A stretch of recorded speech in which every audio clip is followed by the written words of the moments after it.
am here at Mosiantunya Chinotimba Victoria Falls, a place that symbolizes the greatness of Zimbabwe, a country that was once known as the jewel of Africa, with the best education system on the continent. I have come back to a country that raised me, educated me, a country that made me who I am today. After suffering years of conflict and turmoil, I am here to find out what the future holds for the children of Zimbabwe. Moyo wangu ulikuwa kurwadziwa. Sikuita mabonzo andibyao. Ndakatanga kuchera mabonzo pandakaregera kuenda kuchikoro. My life is a sad life. Ndatanga tasongoride ne 8 years. Ndakauya kuno. Ndokurwara nemtsipa plus dzangu adzinzwe. Ndotsvalogola kuti mangu agona kusara wega nendikufa.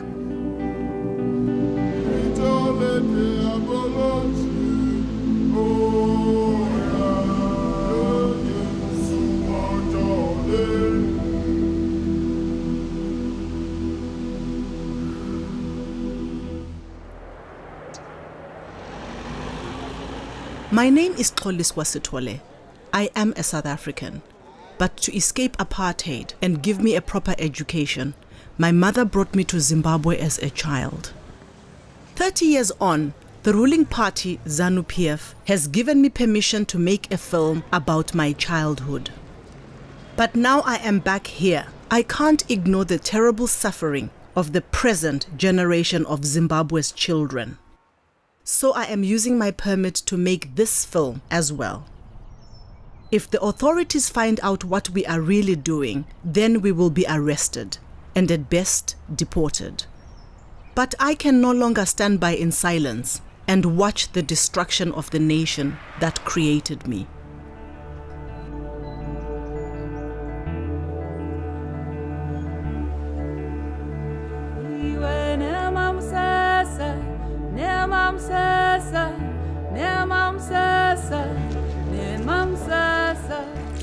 In a northern suburb of the capital, Harare, Grace lives with her sister Michelle and her father Joseph. When I was their age, education was everything. But life is so much harder for these girls.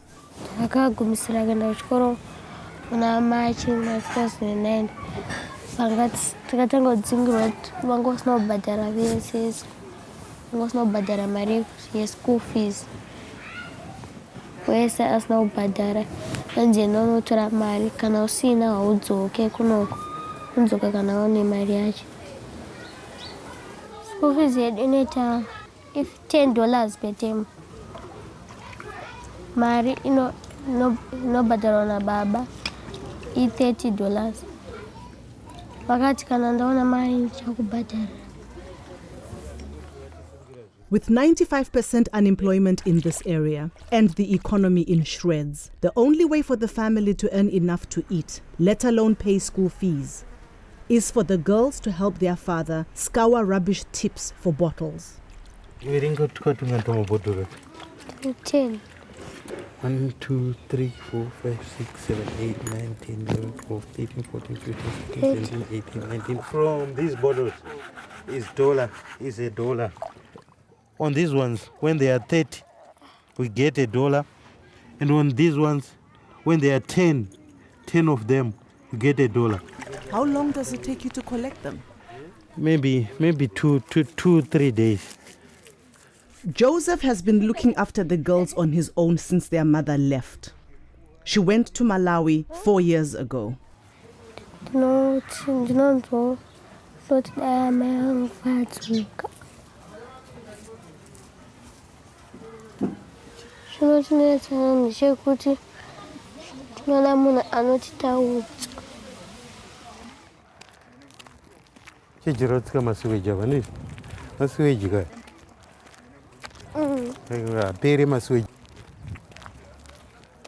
Hyperinflation in Zimbabwe reached 231 million%, in 2008, forcing the government to abandon the Zimbabwean dollar in April last year.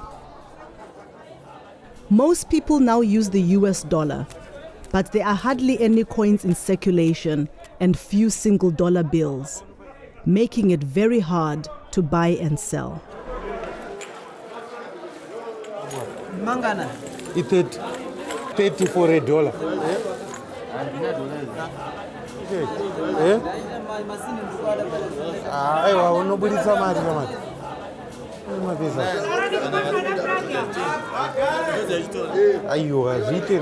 Please. I'm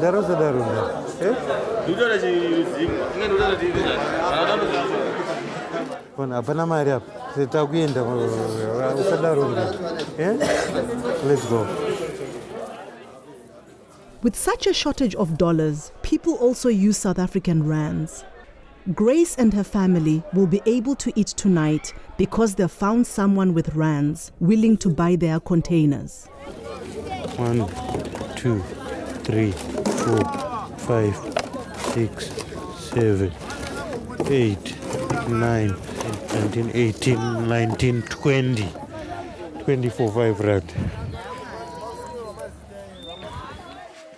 5 rand, around 40 pence, will buy the family just enough vegetables for one meal.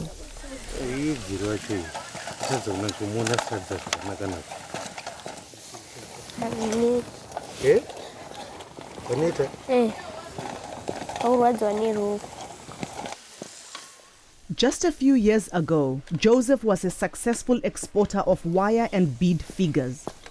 But when the economy started to collapse, the bottom fell out of the export market. Most people who used to buy our wires were the tourists and the foreigners, you see. They had better prices, you see, than the local people. See, when this land issue started, our people started taking the farms and all the whites were going out. They were leaving the place. And those who were giving us the orders, they never sent us orders. They stopped giving us some orders. When tourists are flowing into the countries, we had a lot of buyers. Fortunately for Grace and Michelle, their father had invested in a small family business before the orders dried up. So for a while, there was still enough money for the girls to go to school. Tangatine tuck shop tichitengesa zvakawanda, tichitengesa bhutsu, mapleti, makapu, makamu nemabhuku. Tuck shop yedu yakapazwa netsunami. Payakangopazwa zvinhu zvakabva zvangooma ipapo. The cleanup, known as Operation Murambachina, literally translates as drive out the filth. In 2005, the government claimed to be clearing slums to improve housing. But the opposition party, the Movement for Democratic Change, claimed Mugabe was trying to eradicate its supporters. Even 4 years on, Joseph is still haunted by the memories and fearful of saying anything that might get him in trouble with the authorities. I don't think I'm very free to say something about the government. Yes, I'm afraid to talk something about the government. Joseph is being very brave talking to me at all. Zimbabwe is a police state. But it wasn't always like this. The country gained independence from Britain in 1980. As a teenager growing up here, we regarded our new president as our liberator. In 2005, when I was seeking permission to make the film about my childhood, I attended a press conference marking Robert Mugabe's 25th year in power. Are you frightened? They don't buy.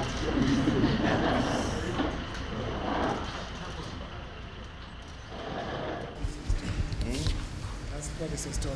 Yeah. Makadi. But tiripo makadi oshe. Makorokoto. Ndedu tese. No, it's just. I just wanted to say hello. She wants to say hello to Oh, I thought you wanted some Asina rungu tvangu makorokoto zvako. Okay, bye.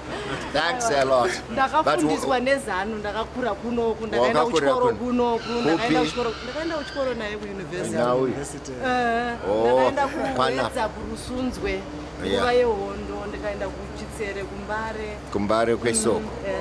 I'm Edson Sitwale's niece. Oh, I see. Yeah, the late Edson Sitwale. Oh, I see. Yeah, so I'm doing a documentary called Return to Zimbabwe. Okay. Celebrating a country that created who I am. Yeah. Going back to a country which gave me refuge, a home. Yes. And exploring many other things. That's good. You are doing some good work for us.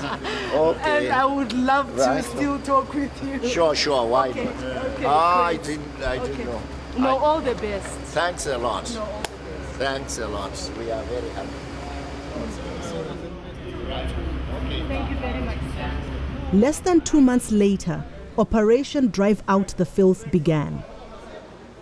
My feelings about the film that I wanted to make changed irrevocably.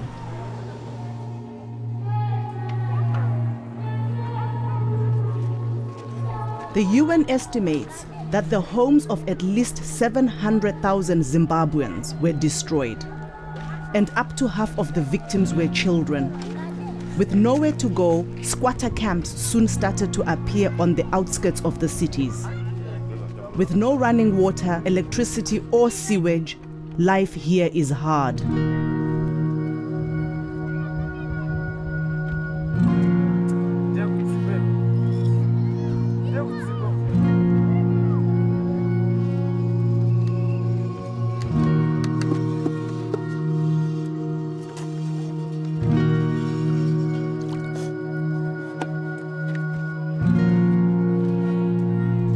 Esther lives with her mother and baby sister Tino in what is barely more than a tent. The AIDS virus killed her father and is now killing her mother.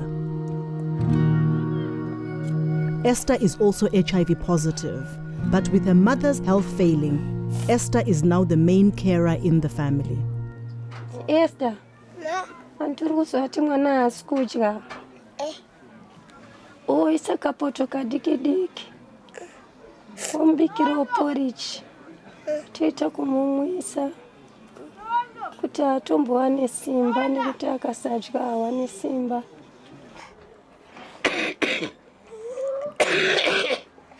Mazuva atomborara asisina kudya nokurwara nemutsipa plus nzeve dzangu hadzinzwi. Ndokanogona kuti mama angu agona kusara wega neni ndikufa. Kuti mama angu agona kusara wega natino.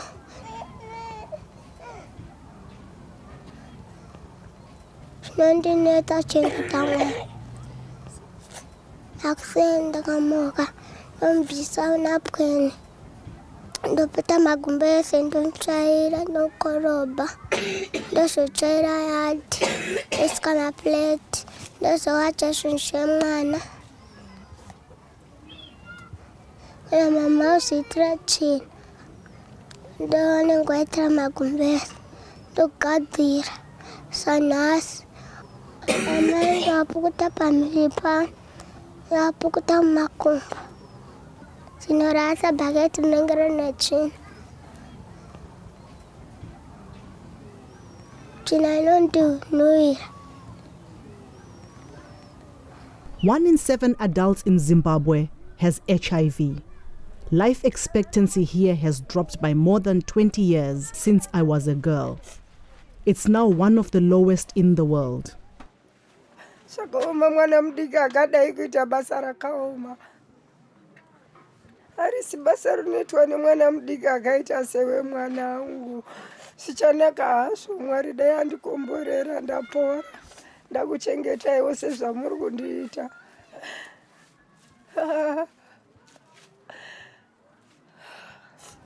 Mama kana achirwara ndoatyira. ndonzwa kurwadziwa nekuti moyo wangu unenge wauda kuchema nachichema musodzi wangu unongozara maziso ngonyarara kuti wangona kufa tigosara tega kasi ndakataura kuti akangofa topinda tese mkuwa.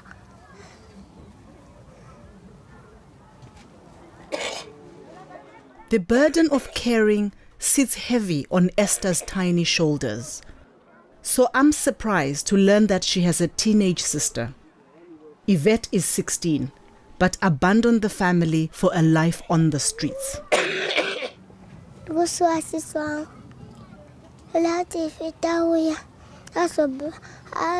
Arapise mama ndisachipata ndibatsiraita basi.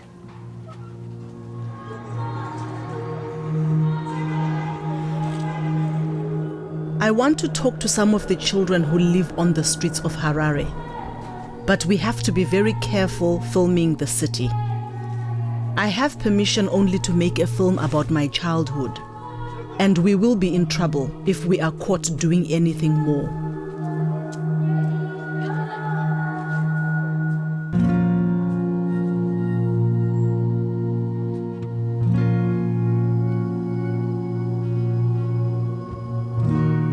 After 13-year-old Robert watched his mother die, he decided that coming to Harare might give him a better chance in life.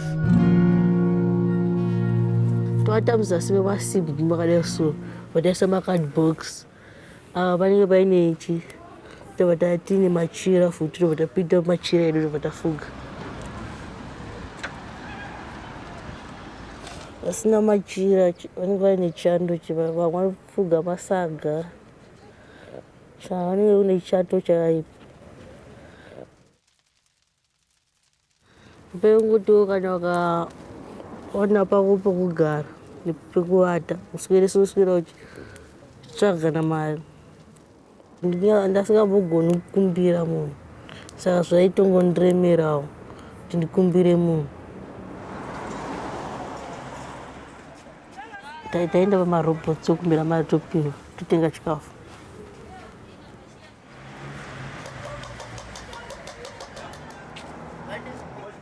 Ndakanga panichaona munhu achandibatsira.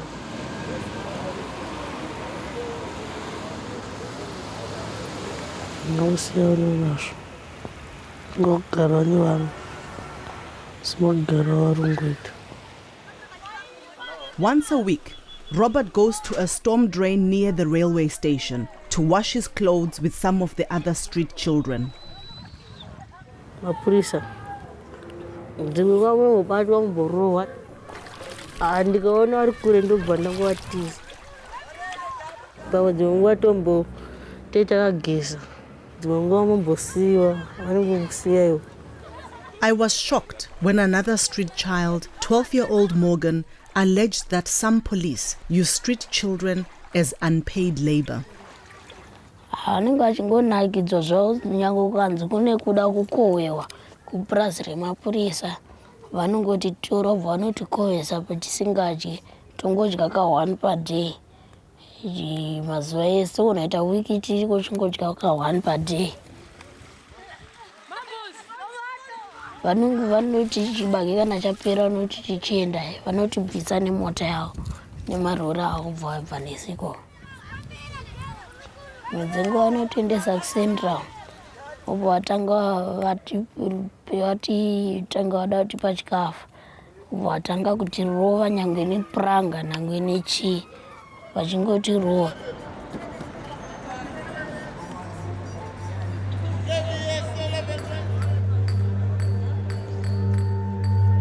Harassment by the police is a daily occurrence here. But far more feared is the Central Intelligence Organization, whose plainclothes officers can be anywhere. Even if you've got an accreditation card, you always get pulled over. So wherever you go, you know, you're always feeling like you're watched. People stop you. And the other day, you know, when we were filming, there was a guy who came to me and he said to me, look, I'm part of the CIO. And I felt a bit harassed. If we are cleared, that's okay, but if we are not cleared, then we will really have problems.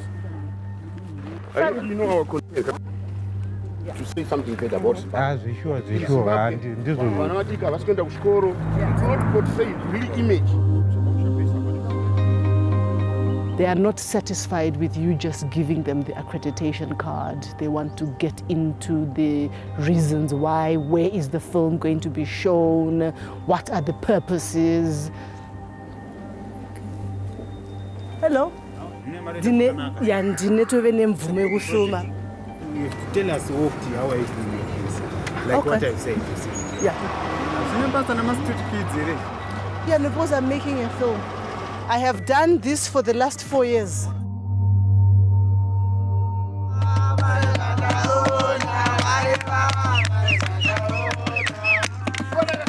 With more and more children turning to the streets, the truth cannot be suppressed forever, especially as a new generation of Zimbabwe's children is now being born on the streets. Ndakakwanisa 17. Mwana ndakamzvara mustreet. Ndakakwanisa 2 years ndiri mustreet. Mwana anonzi Chantel. Ane 2 months mwana. Imba yangu ika imota yakaita accident hambi nomakore api. Ikasara zvangu zvimasimbi chete. Ndobva ndakungurudzirwa nevakomana. Ndobva ndabatanidza kuti musapinde chando. Kana ndotsvaga plastic ndoisa pamusoro kuti musapinde mvura. Kubva gore rakapera ndakagara ndichigara mushkweshi. Zvakandiomera kuchengeta mwana mustreet. Akarwara mwana. Handina chandokwanisa kuti chikafu chacho kana ndisina anofa nenzara mwana.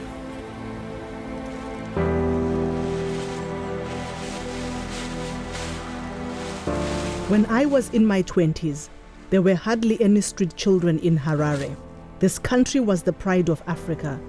But in less than a generation, it has changed beyond all recognition. 1 in 12 children here now die before their 5th birthday.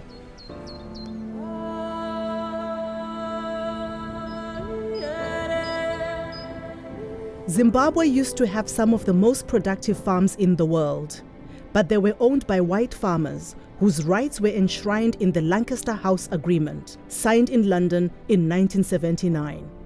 After 20 years trying to negotiate a fairer redistribution of land, Mugabe's patience ran out in 2000, and the Land Act was passed. Soon after that, the so-called war veterans began to invade the farms. The invasions continue today. They are often violent. Sometimes the workers are beaten and even killed. Many flee to unoccupied government land for safety. Out of 4,300 white-owned commercial farms operating in 2000, now fewer than 300 remain. Much of Zimbabwe's beautiful and bountiful arable land now grows only weeds.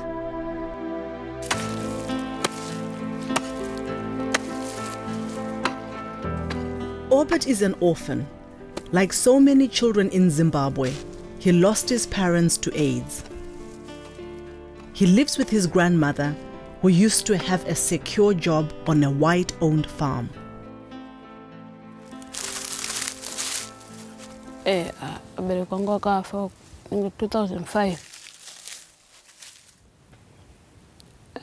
Ntongofunga abereki ambe anondita safu chambofunga maningi.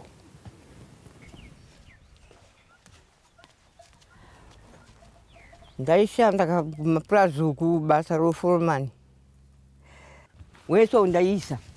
Kukunda futi murume ini ndaiziya kuti vana vangu vese vaishanda paplazi apa ndaishanda. Murungu uyu ndakatigara naye nini kusiri kushanda naye basa. Murungu ngari wakanaka number 1. Aindibata futi maoko mairi tesi narumangu. Vanhu vaiti ndiri mwana womurungu. Asi vakazotandaniswa. Bisiona akara mauroveti. tende takabuda kupanda varungu vakaenda vachena. Orbit and his grandmother must now eke out a living from the land. Their only source of income is for Orbit to pan for gold. But this is strictly illegal as the government controls all mineral rights.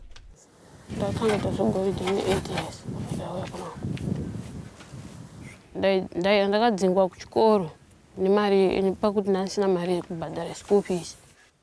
Ndauya kuno goridhe ndashanda naJona.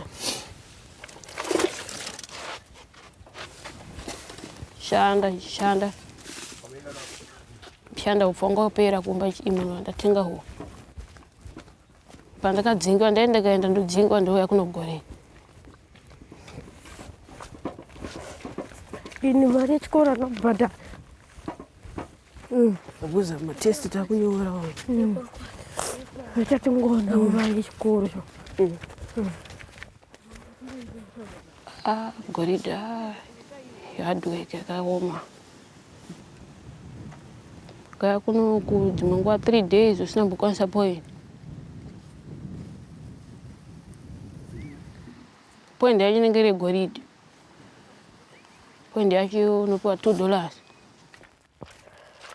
Kana vhiki chaiyo inopera sina mbokwana $2. Kafuridza toenda naye pasikero. Yakaona kuti yakwana point. Toenda kunyambamire tonotenga chibage. Tozoya kuno kupa ndozowana mari yekunogayisa maindo pandoitawo. Ufuna togona kugara 5 days ichichi.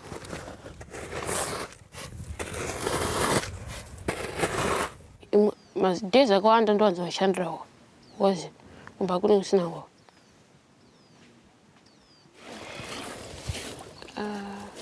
Patota apa tankana kumba ufu kana ndawana ufu kumba ndo ndotsvaga mari school.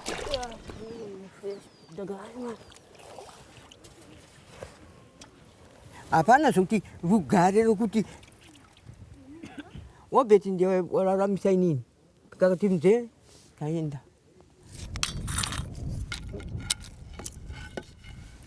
Ndodya 1 per day. Pandosvika kumba ndodya 1 ndadya beans nesadza.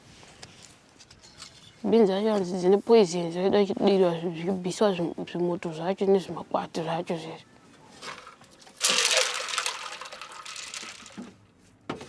Wakagumisisa kudya nyama rini? Kudhara sitendagumira kudya nyama kudhara.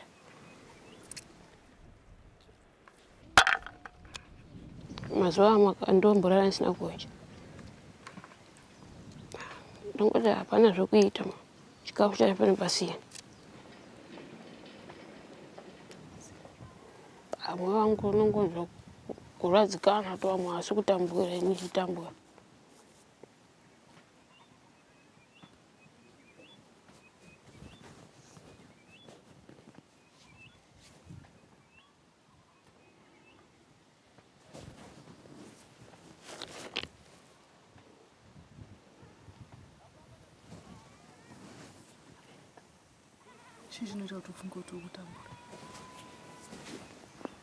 Chandofunga kuti kutambura because zvacho zvandikuita.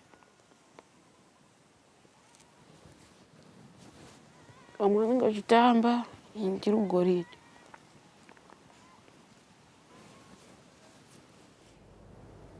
I have made films throughout Africa and I've witnessed poverty, starvation and the ravages of AIDS all over the continent. But the tragedy here is that so recently this country was first world. When I was growing up, we had excellent standards of healthcare, economic growth, and education. It's shocking to see how fast a society can fall apart.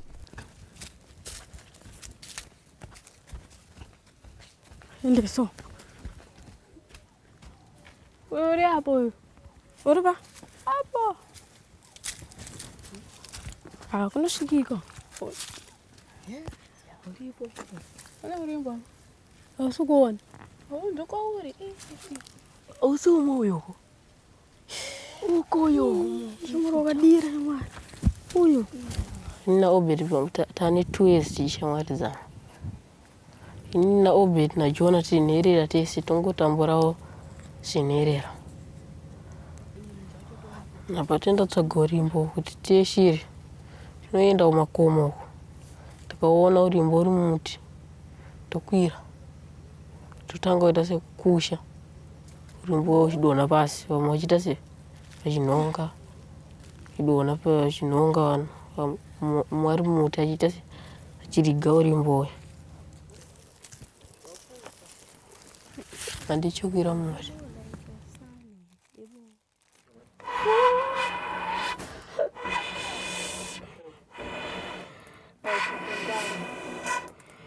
Samvura mpichani pe.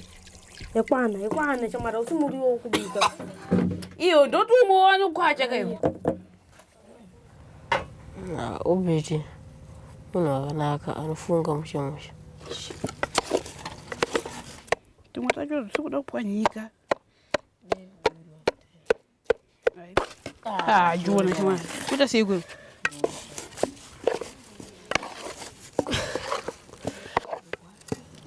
Obeta nembiri yekugona chikoro. Kuti anokuramba ingotora manhamba wani chete. Pandeyo chikoro atombobatsira nevamwezve.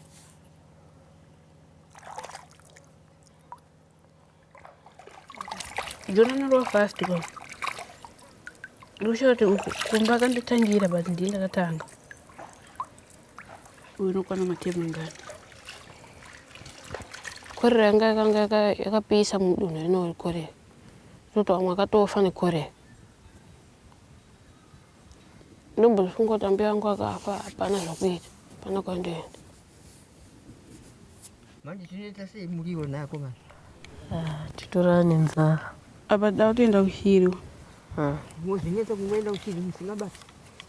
Nefane nzara mukati musingabati. Manje dziri kuramba katetsa sei nzara tinofa kazvedu nenzara. Tinongodyawo dhaga. Dhaga pano kuti inobata shiri. Kwa unakumbwa vaya sakadya dhaga uchadoro patu. Ana kufa. Saka saka mudoti ife ukambura kuti chidya. Kuti ngaite sei? Imi muneje na ndije dhaga. Aini ndinodya.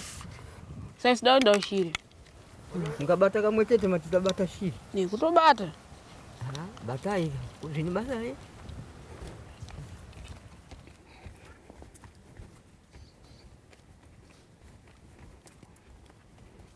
Iwe shiri wanza kumwa panapa.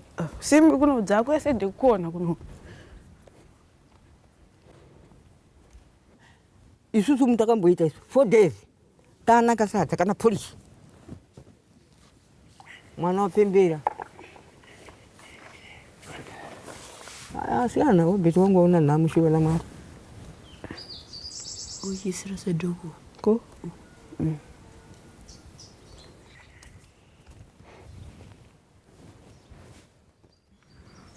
Asato nyoguru neziwa ichiri nywano ichiri shibomwa.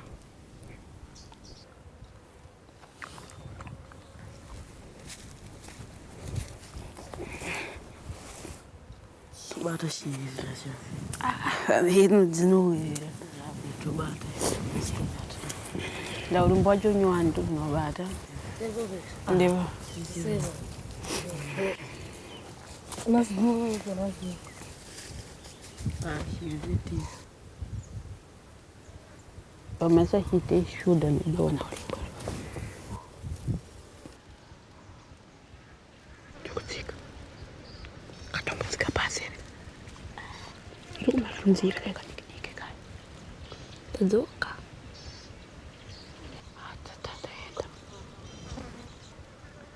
Katsika. Pasi.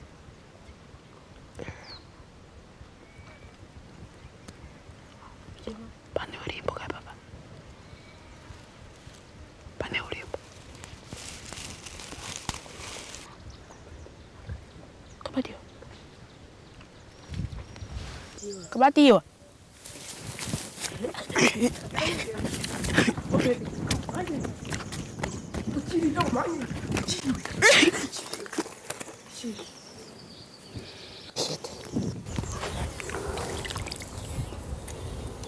DJ so.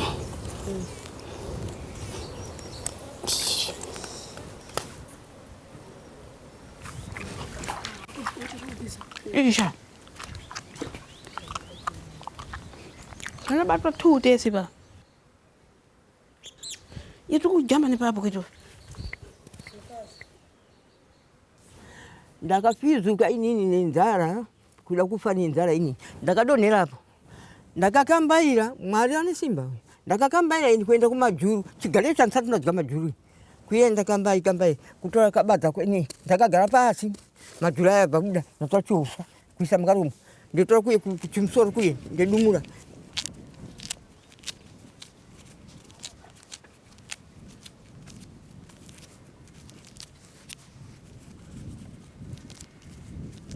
inzara hii yapedza vanhu nzara chaiyo akuna kuti ati kolera ikolera zvaine asi kusaiti inzara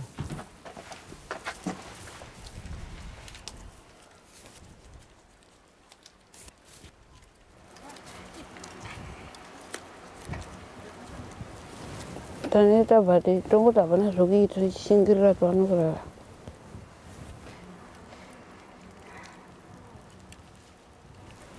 Zot tikari kutoa chikafu tufanye nzara.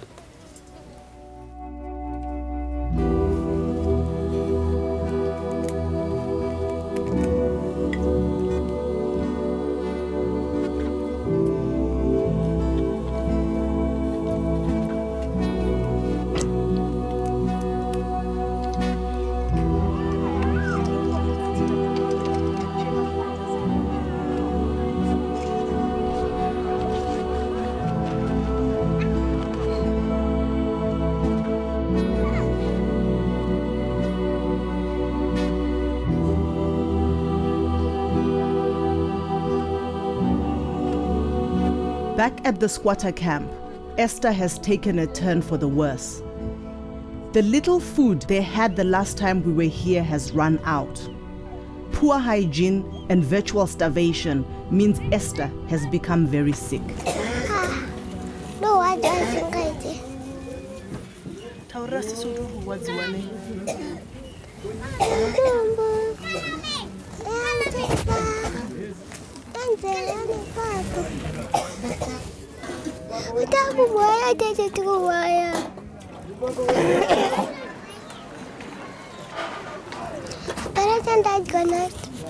Hauna nzara.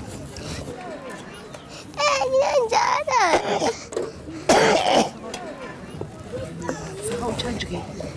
Hapana. Ninganangana tuwacha. Tatacheba.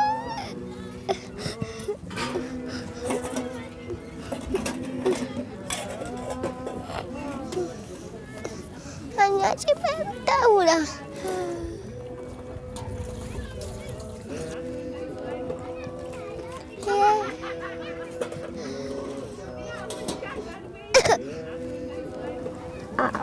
Akangotanga kuri kuchayeko apa sasongoita wese angoti mama ndoda akati ndiri kurutsa ubva achaya nekurutsa nekuchaya zvese kana dai kuchipatara kwacho akaenda mari yacho yekunotenga mushonga handina ambe ndataura nemumwe mukadzi weapo akati pane zvadoda kutoita anyarara zvawo. Even if her mother did have money for medicines, there are hardly any hospitals left functioning in Zimbabwe. In my youth, the healthcare was the envy of Africa. But today, there are more children living with AIDS per capita than any other country in the world. Apa ndakasimba zvakandinakira. Ndaichengeta mhuri yangu zvakanaka zvekuti vanhu ichienda kwandoenda kuna Women Trust, kuna Women Action Group, ndinotaura navo, kuna Women's Coalition, ndinotaura navo. Life for Esther's family was so different just a few years ago. Her mother was an active community leader. Maramba chine yakatanga. Vanhu vachingonzi Pwanyaimega dzimba dzenyu ingodedzera mapurisa nemasoja vari muzvimarori vachidedzera. Pwanyaimega dzimba dzenyu pwanyaimega dzimba dzenyu. Saka kwakangori kwekutanga kwakatanga kudedzera. Tatakura mabhegi edu taenda pachigiraundi vatasvikutotanga kugara. Tuupfu twedu twatatinatwo ipapo tinatwo kumba tukatanga kushandisa kusvikira twapera. Pandaona kuti zvaoma pasina chekubata. It becomes a situation whereby people are actually living undignified lives. And I've always known Zimbabweans to be hardworking people, self-sufficient people, people who were very proud of what they had. They've always grown their own food. They've always worked very hard. And what I'm finding very hard now, shacks are mushrooming everywhere because people can't afford rents. You know, there's high levels of unemployment. And also the clean-up operation has had a lot to do with people actually not having anywhere to stay. And I'm a bit taken aback because, you know, we never thought that we would go down that route.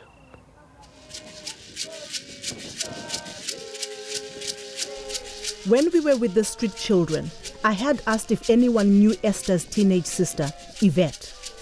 We had no luck finding her on the streets. But this time, whilst filming with the family, a church group arrived from the city. Among them was a young woman who came straight to Esther's family tent.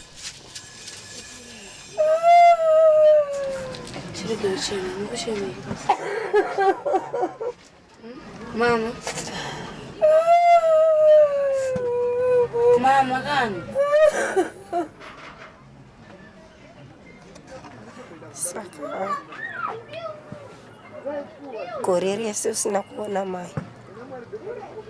Mari yacho yekuisa kuno mama yenitse. Papa paya ndatokwidza nemadzimai. Anchiti haungasari. Kana dai uri unombonzwa sei? Ai fita kudaro wena. Mama muchiri uchema anti ndauya here. Azvibatsiri mani. Tatambudzika nguva refu ini. Hapana chana ndichiziva ini. Tatambudzika nguva refu panapa ini. Ai fete mwoyo wako wakaoma semunhu wemurume. Hapana chaungambonditaurira. Hapana masitori aungambonditaurira ndakasenge ndikasenga. Ai. Tarisaone chete zvirumba muno. Ngotarisaone. Kana dai uri unofila sei, unonzwa sei mwanangu? Tizama wako.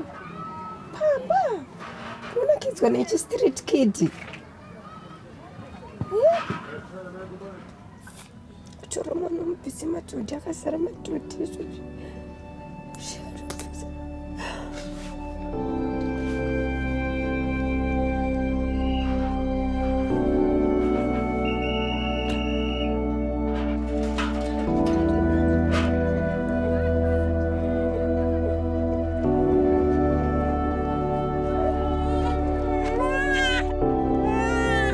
Yvette told me why she had left her mother and sisters 12 months ago. Tutanga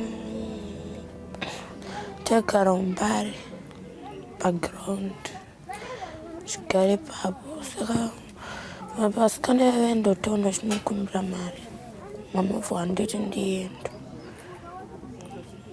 ndaenda kutoni kweko ndaenda nchidzoka ndichienda nchidzoka saka vasikana vakati nepo vakati avo havachadzoka ndarekera kudzoka papo.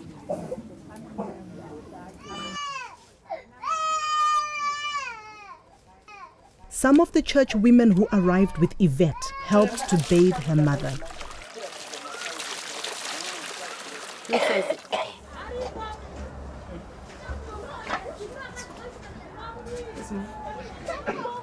Mama anogara achirwara.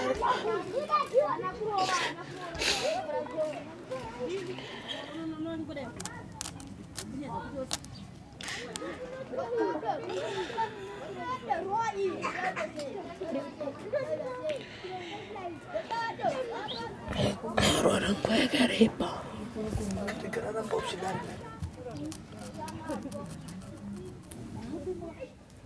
Ndinotosha kuti ndinogona kuuya ndichiona mama afa. Ndinocha HIV AIDS. Boyfriend yangu ine 21 years. Mungu anenge asina kuenda makondomu. Chirwere chacho chinotyisa hachirapiki. Unenge wautodawo munhu anenge achikuitira care, achikuchengeta. Saka unozomwana kufa. Iwe unenge uchitofanira kutochengetawo munhu.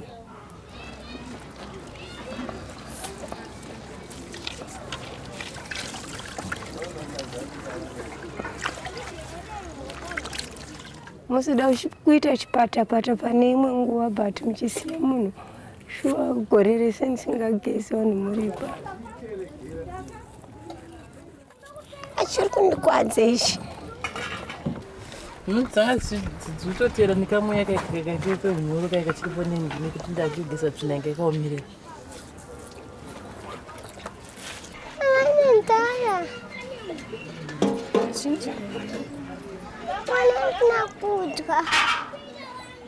Moyo wangu unorwadza. Wacha moyo. Wacha.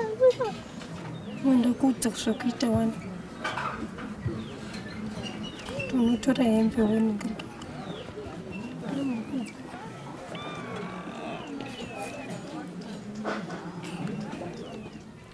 Ndichagara kusvika vatosimba vatorikavha.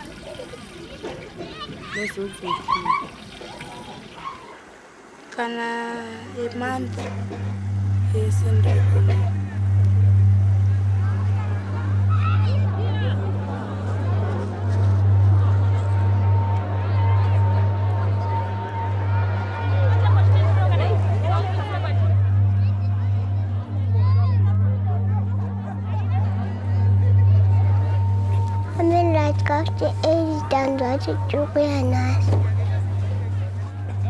Kuti dai pasina we8 ini nemhuri yangu tatichifa.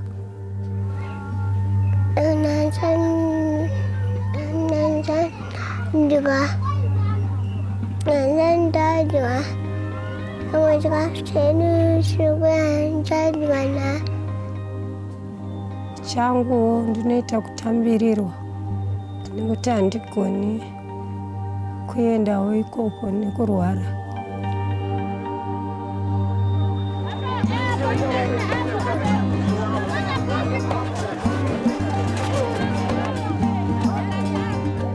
Up until the year 2000, Zimbabwe boasted some of the most productive farms in Africa. It breaks my heart that in a country that was recently so abundant, almost half the population now rely on foreign aid to feed their children.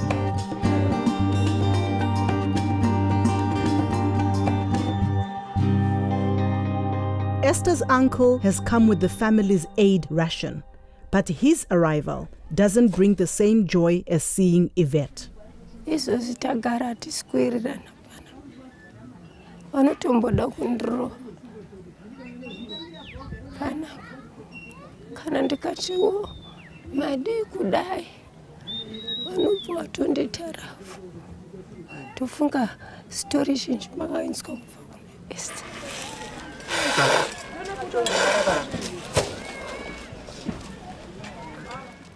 Zoti inini ndinotyira upenyu hwangu kuti ndikafa. Vana vangu.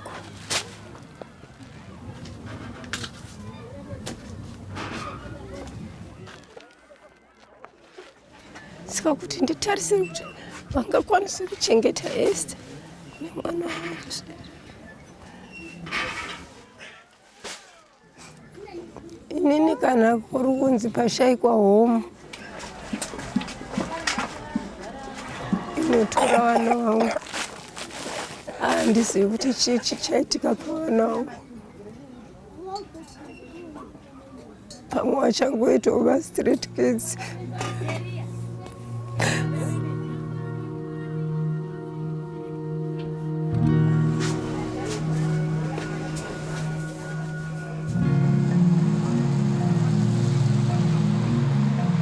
Malnutrition and lack of clean water is killing more and more people in Zimbabwe. Over 4,000 people died during the recent cholera epidemic. And with consistent water cuts throughout the country, there are fears it could strike again.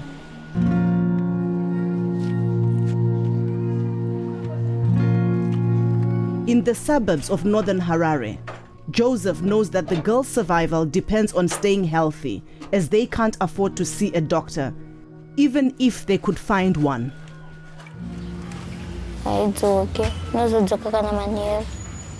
Takuda kutorara tatanga kuchereredza. Pakazononga kuti kurara chera mvura. Matoilets akazara, maswitch angoerera. Now it's almost 2 days we have no water. So we have a long period without the sewage being maintained, you see. So the problem is that they are keep on blocking just because nothing is done about the sewage work. Kana ndagenda ku ndenda kusango tuende ku toilet. Can't live in a situation like this without toilets, you see. There are mosquitoes and flies, a lot of them. Every week we experience this shortage of water. So it's in everyday life. We have been suffering with this sewage work and water works almost for 3 to 4 years. What I've seen is shocking. I mean, I never in my life imagined that I would actually see open sewage systems in this country. I never in my life imagined that actually people at some point would never be able to flush their toilets for 2 years and actually having to resort to going to the bush to relieve themselves.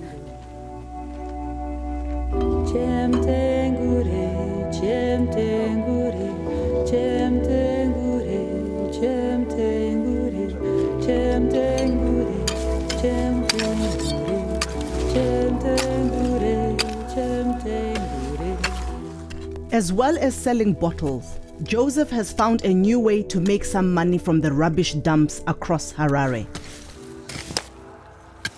Saka ndakukudzidzisewo futi kuchera mabhonzo aya kuitira kuti kana manetseka munoziva kuti torarama sei. Andirya saka amufe makatambudzika muupenyu, saka musambofe makamirira kuti ndafa nenzara kana kuti umirire kukumbira che. Unoita mbichana hakusi kuti kumhanya, mbichana uchitsvaga anowanda chete. Tikawana mari apa nemabhonzo tikabhadhara school fees, tobhadhara matemu ese kusvika muna December.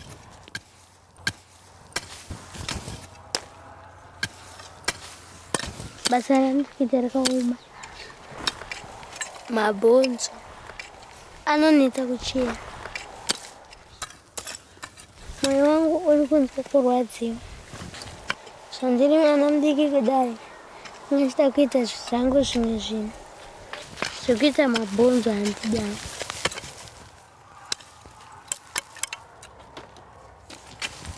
Pane bhonzo iri?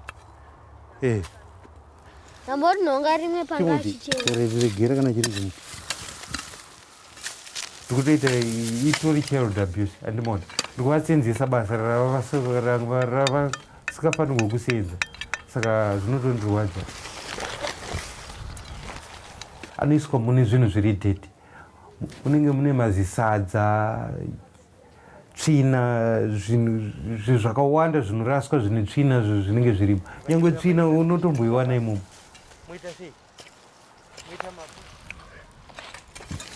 Zvinorwadza zvekuchera. Kutamba nhamo.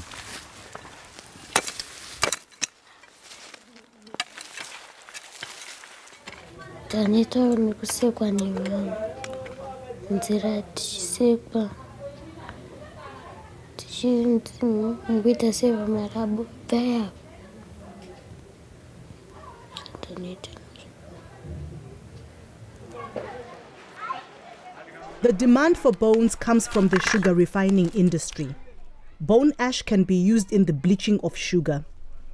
But although the family has collected several sacks of bones, they have still not been able to sell them.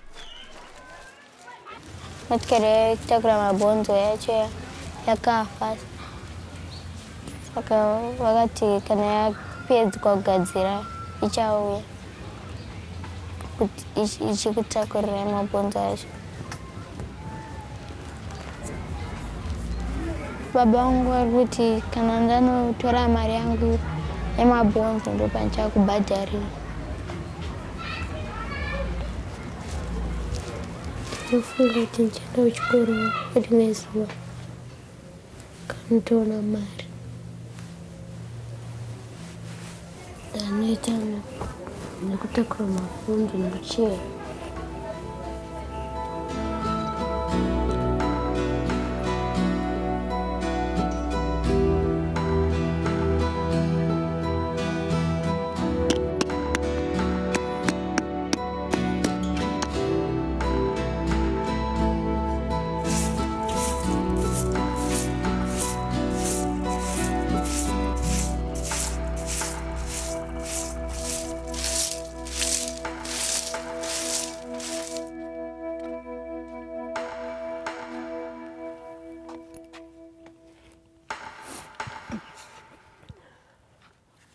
Obeti, koma ngwana pa chikoro chikuvuliwa. School fees tinoita sei mwanangu? Tungaenda goridi tikashaiwa taishaiwa. Zvemvura zvineshuva pamwe muneshaya. Kana kaenda kuti futeke hazvina basa rese unoturaya. Dzikuita sei shiri zvacho? Shiri kuya dzineuya but urimbo wacho mwacho nongosingabati. Munongoendawo kupishu. Mulambe acho haisikubatira.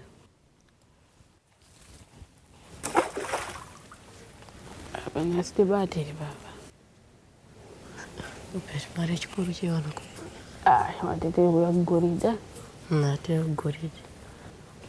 Chaiza. Gorida yacho kushuwa. Tingodzingiwa kuchikoro takashira.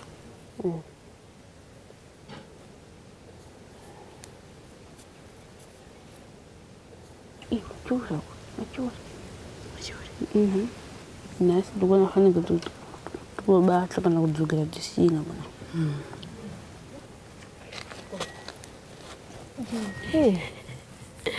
Wachera kama tuko kando nje. Sijababa baba kusuka kokuti. Abuba Ivanzi. Bata buba. Iyo. Machure. Apana papa kama.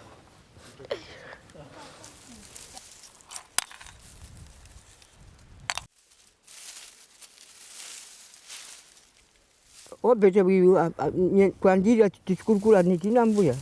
Gogo inini andiri zvokuti pamwe ndigara chikoro mari yega ndiye kundinesa. Ini chikoro gogo ndida kuti ndidzidze sereki. Kuti chidzidza zvangu inini. Ndidzidze zvokuti uyaone futi kukunda baba wangu inini. Baba wangu mamtsvakapo ndida kuadzvanyirira ndichienda kucollege futi kunodzidza futi. Hamboionawo kuti vaonewo goridhe kana kuti aende aione iri kutadzika arume akuru neivo vakarava vangaiwane vachere pano aona hapanai vachere pano aona hapanai vachere pano aona hapanai. Mwana wangu akapedza kupedza chikoro ndaya school fees mwoyo wangu unogumbuka sereki ndakurarama kwemazuva ano kana mwana kuda basa kuti ashande kuningirikina kuziya chikoro mwana ndoda kudzidza. Ona imi mukutaura chirungu apa kuziva ruzivo renyu abereki enyu akakushupikira iso stereki kuziva ona chirungu muneziva chii muneziva zvese muneziva handizika ndiyeswera nawo kare Robert ndizvo ndinoda kuti ndiitewo inini ndeshupika tinoenda tinoda kuti kabhafu kendaa kuti nako nditora kabhafu kangu kai basi handii school fees mwanangu. Kana mwanangu asina kupedza chikoro, vanhu vanozondora ndafa. Ndakafa zvangu pamuti, akona kuti pamwe. Pamuti chaipo panoningira fira.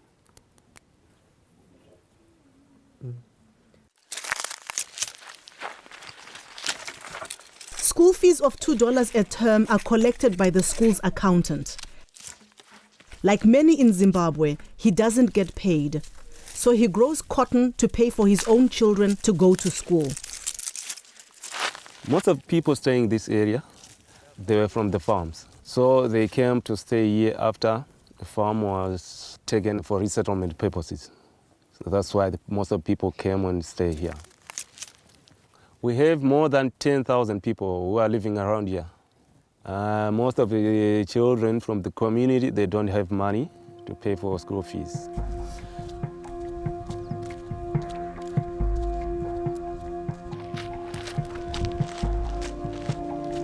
It's the first day back at school. Orbit, along with over 1,000 other children, have turned up, but less than 100 have so far paid their fees. For the moment, Orbit and the rest of the children who cannot pay just have to hope that they are allowed to stay and learn.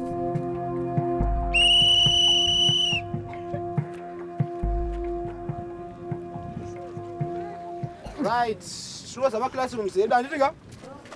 Let us sing our marching song and go into our respective classrooms. Marching song. Praise the leaders.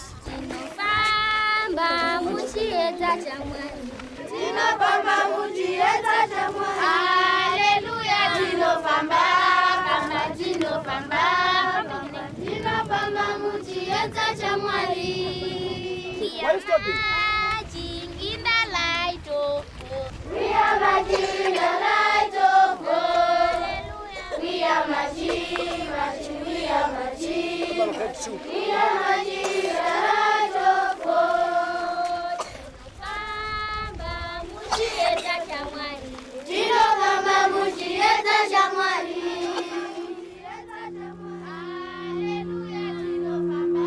Chikoro chedu chinechi ndinoona kuti paripo patakambonyora vana nherera vakasvika kuma 350. Klasi yangu ine vana 63. Chatisine mabhodhi acho tinawo asi mashoma. Ndozvimwe zvinosakisa kuti maticha adzise vana vakasanganisa. Unogona kuwana kuti magrade 1 anenge achisvika kuma 125 anogona kunge vachidzidzira panhu pamwe nemhaka yekuti hatina mabhodhi akakwana. Saka izvozvo futi zvinoafekta vana, havazokwanisi kuti vanzwisise kana vakange vakawanda. Obeti mwana anogona chikoro, asi kuti ane dambudziko muupenyu hwake. Akabatsirwa naticha ane chido, mwana unokwanisa kubudisa maresults akanaka. Yes, Obet, can you rub the boat?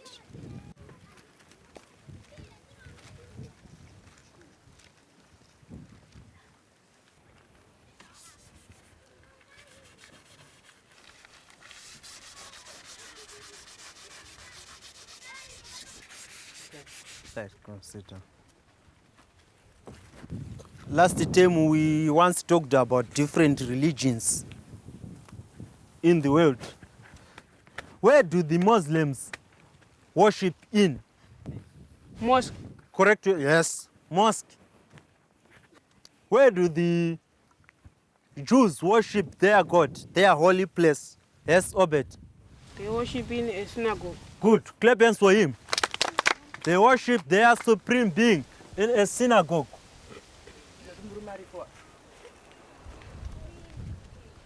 Good morning, sir. Good morning, class. Good morning.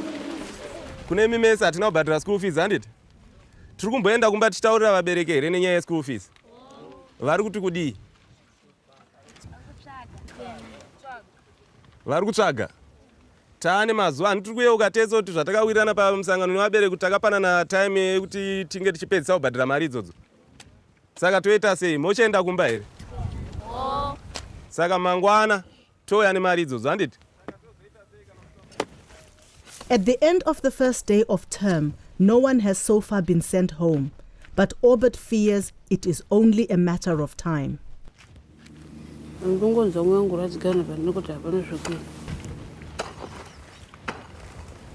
Inisi mwana ndofunga kuti vana vechikoro varombo havafaniri kudzingwa chikoro.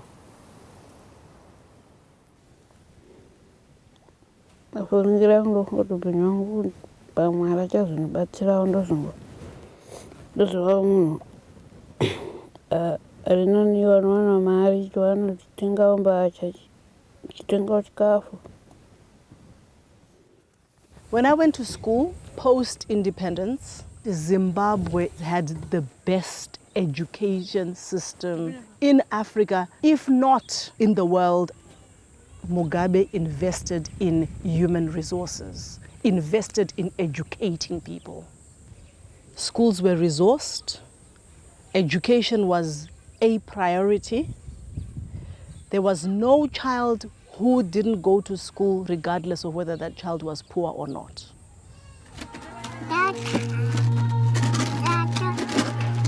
The last time I saw Esther, her sister Yvette had promised to stay for at least a month, but their mother was gravely ill.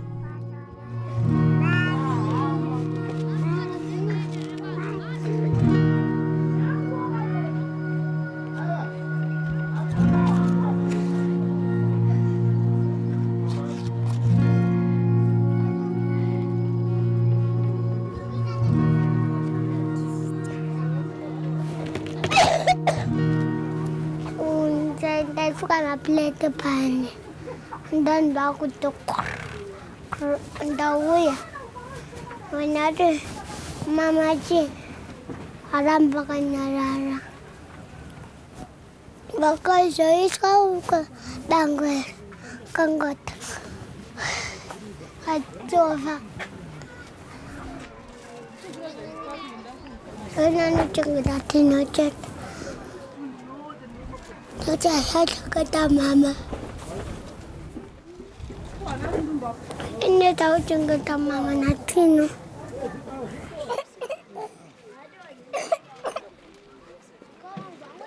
Kata mama memang pakava.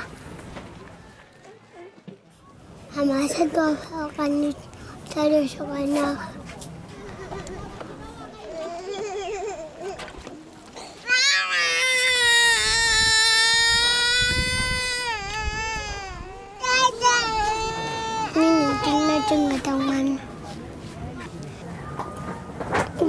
Nggak mana sendiri dah sekolah, doanya sudah kakuan, sudah kakuan. Menalau sudah balik hati, kacung pulang pijan. Ada tu aku nombor ni menaf, ini cakap sangsi.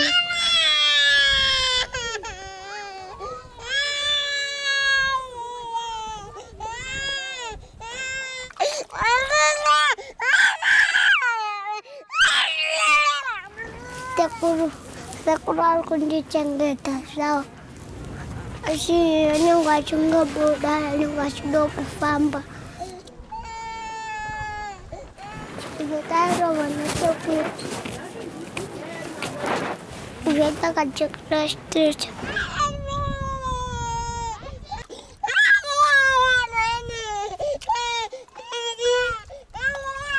Tuhan cenggeta mana, nalpan ini.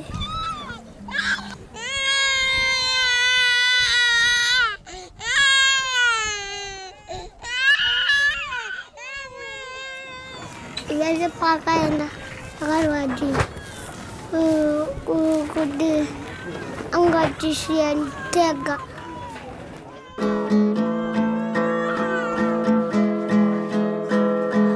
I managed to find Yvette at a feeding center for street children in the city. She explained to me why she had deserted her sisters. Asi zvineo siku rakandidzinga chido chekuchengeta vana ndandinacho. Asi chekuita ndopandisi story.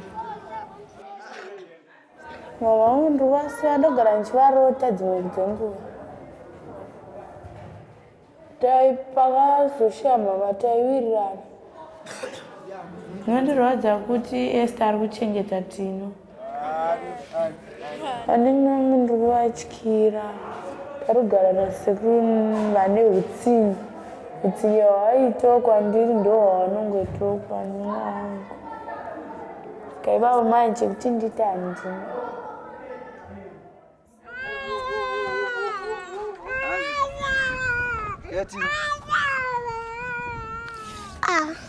Kada uchiati zvetambo jok. Yakuna ito waja. Buswa mamangu. Mama, tazawadi wachindi chengeta. Chingende chachkoro.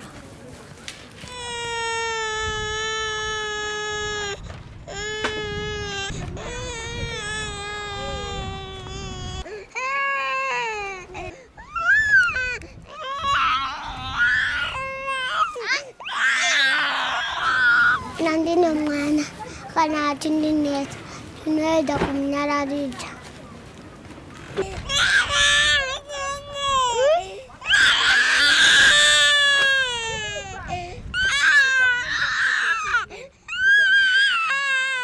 Mwana anyanya tsatsirwa anyanya utema nongomsiya kada.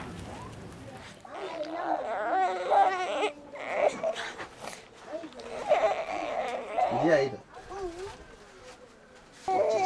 Esther, nomoro Esther. Anditi.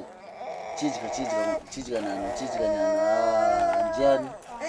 Eta, ewe chaya. Chijika. Iwe ajikira mwana chete apengiswa. Dade.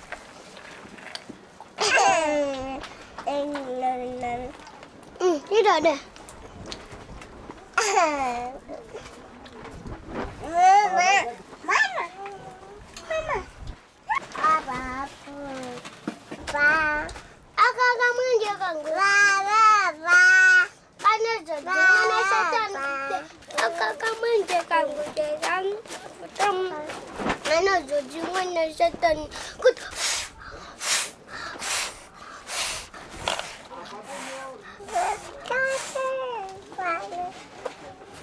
Tinalungwa chai.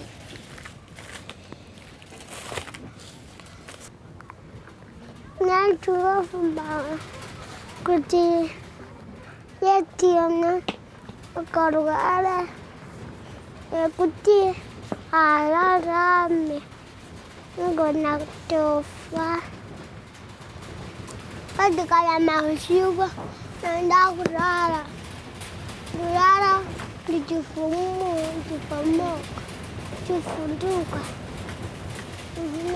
Jadi makanya syukur. Kapura ni bamba. Aku jaga mana? Tangga funduka. Jadi orang numpuk fadi. Nenek kudo mazaya seneng garan kaki.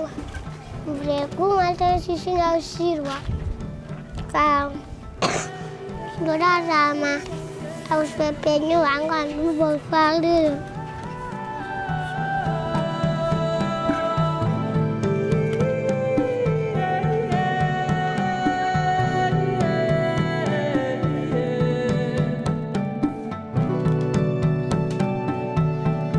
In northern Harare, Grace and Michelle are trying their luck and have returned to school even though they have no money. But with teachers not having been paid for months, fees aren't the only obstacle to the girls getting an education. Takatanga fikira fure sakasata mbufunda chini.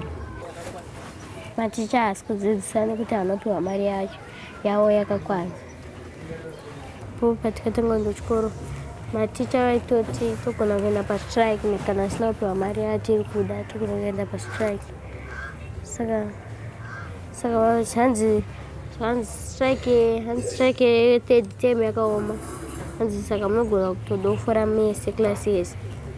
Saka mutowe nemari kuti muende kuma extra lesson kana musina mari hamino zvenyu munongofoira mega kuti kamatemu tematatu temino iri kudzingira futi vanhu school fees. Tiri grade 7 ndakarosa chikoro kakawanda ndakafoira. Grade 7 ndo primary kupedzisira ndakafoira handisi kwanise kuenda kusekondari.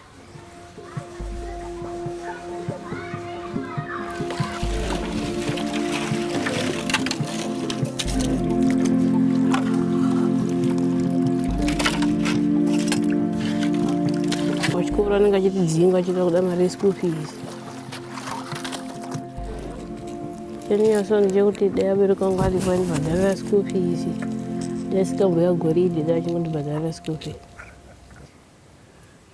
Headmaster achandidzinga mari yeschool fees achiri kushupa kuana. Toti headmaster kusidzira mangwana vanhu vakutodzingwa nenyaya yeschool fees.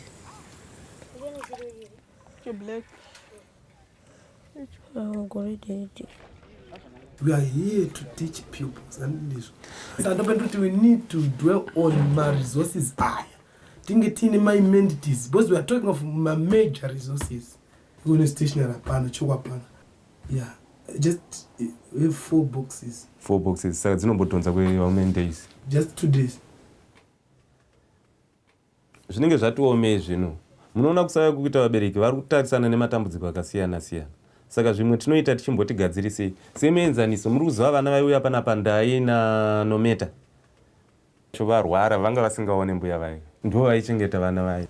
Vari panze mutuma unotora zvinhu utaenda kutora maplates panze uye tipakure sadza ndobva vaisa muchetura wakangosanganisa. Ndokuvaisira muchetura musadza vachibva vafa vese. Ndokudya vakafa toigadzirisa sei toiisa sei. Saka zvimwe zvinhu zvematambudziko zvandiri kuona kuti zviri kungobatawo nevamwe vanhu vari ivava vari kuuya vachipa maexcuses ekuti hatinawo mari. Zvimwe zvinhu ngatinzwisise, hatinawo imwe minzi yatingakwanise kuita here kuti tikwanise kuti tinotungamirwa nehurumende ndiyo inotipa bumbiro rayo remutemo rezvedzidzo. I'm just here for policy implementation. Chandinoita kuita zvatakaudzwa. But tikada kuteera mutemo wenyu ikadzingwa iyoyo kureva chikoro chese chaenda kumba. Hatisina chikoro panapa. Nenhamba ichasara. Zvitori nani pachikoro papusira pene kana una 116. Taura yachikoro tikadaro. But zviri nani kuti dai kuri tine vana 116 vanobhadhara mari, zvinhu mari zvose anoenderana nevana 116, it's okay. Pindai gogo. Vana ichigara. Gara yenyu apa gogo. Evo gogo. Ewa. Meno tokubatsirai nei gogo? Chichemo chaicho. Chichemo ndicho chandikutira kuti alega ndiende kwaHeadmaster kuti uyu musamutanda sezvo ndikatotsvaga mari ndikaiona. Ndapota. Ndikaiona ndikupai mari yeschool fees. Ndaishaya munhu. So ndati nhasi ndikaiapa ndikaende ndinoitawo chichemo. School fees inandengera $5. Tikati vabereki nguva mukachema. Tadzikisawo mbichana. Tikatanga tisanganawo pa $2. $2 yacho ndeti iri kunetsa kuwana ndisi kuramba. Ine ndinetsa ngazvishuwa. Asi ndakuti mimi chiitewo kuti chero kadiki ndikaitawo $1 mukazombochema muchiti akambobhadharawo $1. Zvinodini zvinonzwisika. Ungaione iri zuva racho rokutati zuva rekuti imi hamuna kuti tine nini chembere yakadai shuwa. Mungabva mamoyo fanike chironda. Gogo. Moyo kwenyu kumaita mazokanganisa. Ndakangoditawo kuti ndikurukire moyo wenyu ugare pasi pamwe chete tisangane neni please.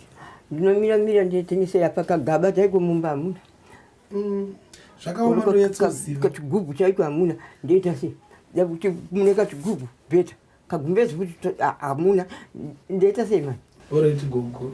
Upenda nzwa uchema kwenyu. Sandapenda kuti mimi mukangowanawo chero 50 cents. Nemandi. Hadzuri kupa. Wana 50 cents chete. Asi kwani 50 cents anongodzokwa nevanhu.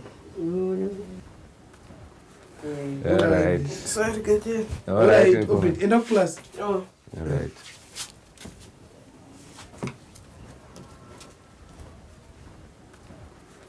Ah, 50 cents ndikana mwena. atidumie paka ndinoona hapana kuti ndinoona kugarira futi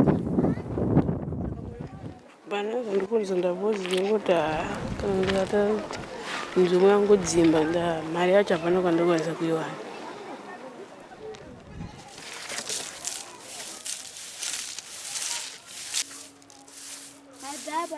In Harare, things are not working out for Grace either.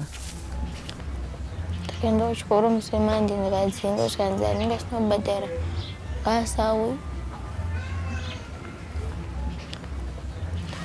Ndakanzwa kuboekana pandakaenda kuchikoro ndikadzinga.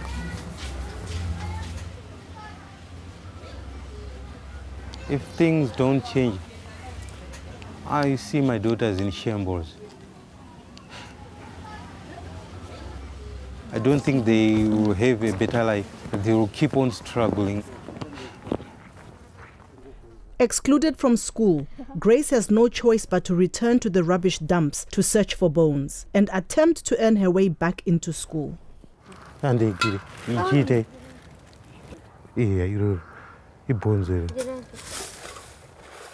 Ndanga ndiri president ndaendesa vana kuchikoro vamwe chibatsira nherera asina mai nababa nekugadzisa matoilets kupinza vanhu basa. Ndanga ndiri president ndaigadzirisa zvinhu zvese.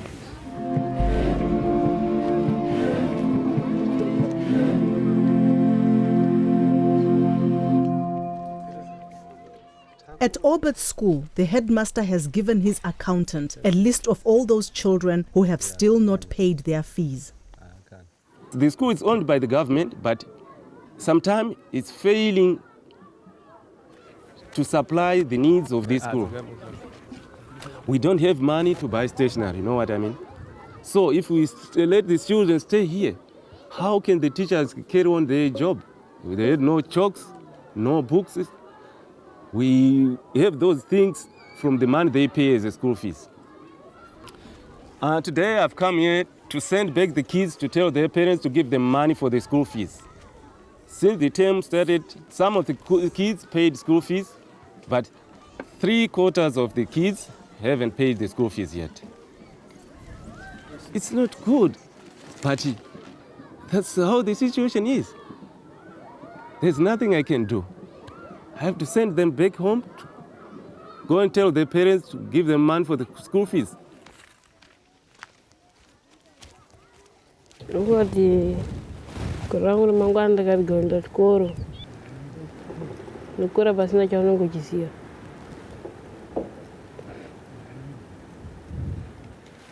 Nyaya ndainga maiziva ka magara muchingozviziva ndeti mirai apa pasina kubhadhara vaya mirai apa imdi musina kubhadhara mari andeti ande right iwe ande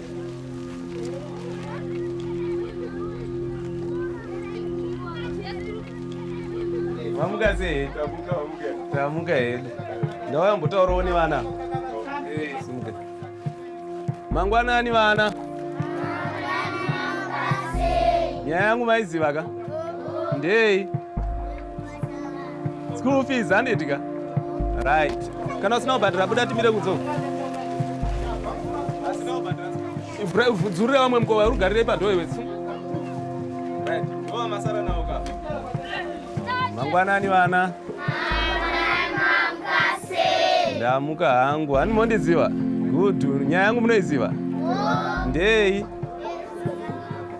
savasina kubhadhara vaisumukai tibude timire panze ngatisumukei tibude timire panze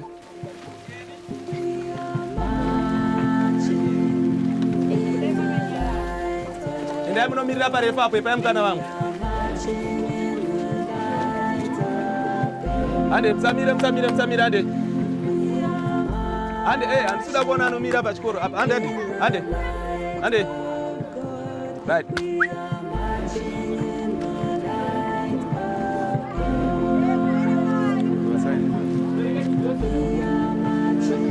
Fambai, fambai.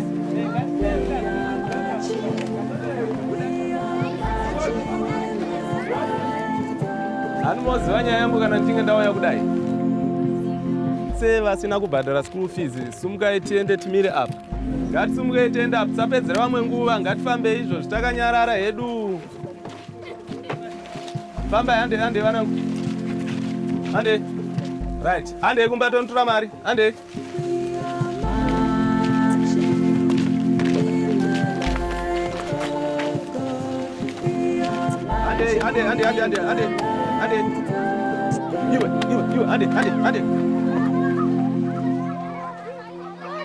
Out of 1,015 children on the register, 889 have been sent home, almost 90% of the school.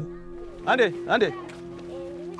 I'm not feeling good about sending back the kids home because it pains me. Because these kids, when they go home, they have nothing to do. They start thinking of robbing people, doing other activities like panning, which is illegal.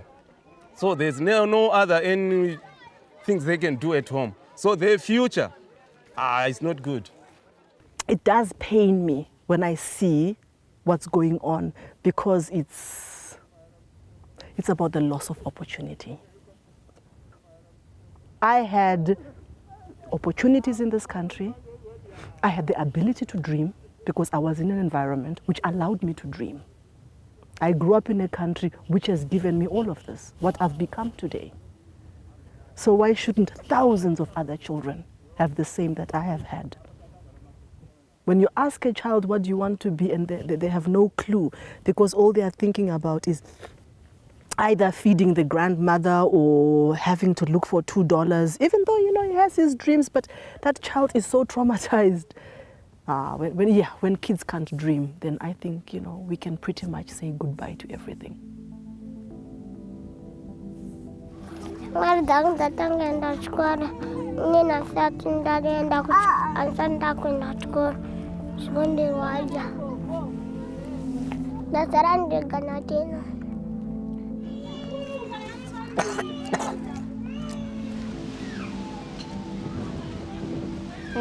Ngasenda kuchikora upenyu wangu unenge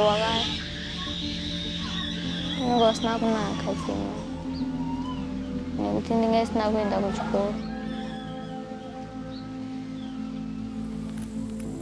The school fees wishaiwa chikafu chedu shayo.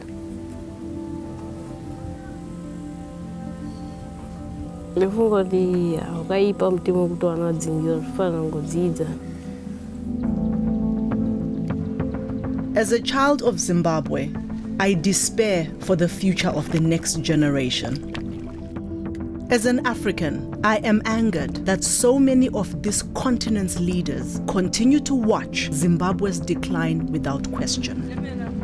And as a citizen of the world, I hope that one day soon, when the current leadership releases its grip on this country, the rest of the world will be there to catch Zimbabwe's children as they fall.